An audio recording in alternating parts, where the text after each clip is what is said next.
The temporomandibular joint, the TMJ, is the joint between the lower jawbone, the mandible, and the temporal bone of the skull. The TMJ is responsible for jaw movement and is the most used joint in the body. The TMJ is essentially the articulation between the condyle of the mandible and the mandibular fossa, a socket in the temporal bone.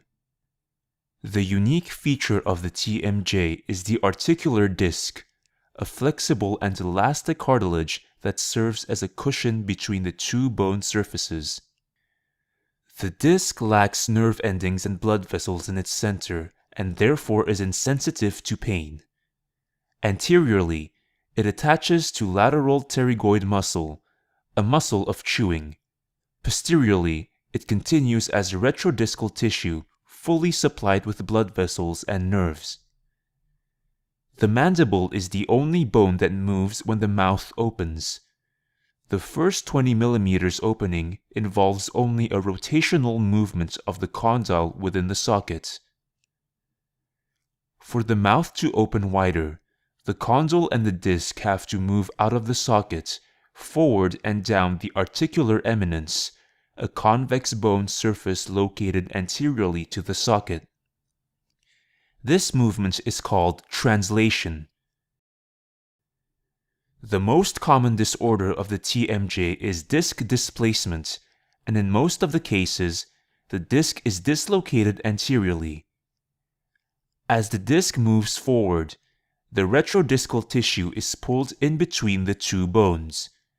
This can be very painful as this tissue is fully vascular and innervated, unlike the disc. The forward dislocated disc forms an obstacle for the condyle movement when the mouth is opening.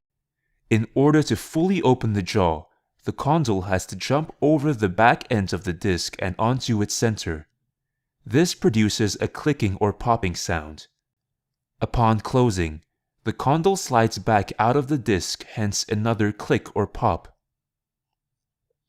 This condition is called disc displacement with reduction. In later stages of disc dislocation, the condyle stays behind the disc all the time, unable to get back onto the disc. The clicking sound disappears, but mouth opening is limited. This is usually the most symptomatic stage. The jaw is said to be locked as it is unable to open wide. At this stage, the condition is called disc displacement without reduction. Fortunately, in majority of the cases, the condition resolves by itself after some time. This is thanks to a process called natural adaptation of the retrodiscal tissue, which after a while becomes scar tissue and can functionally replace the disc.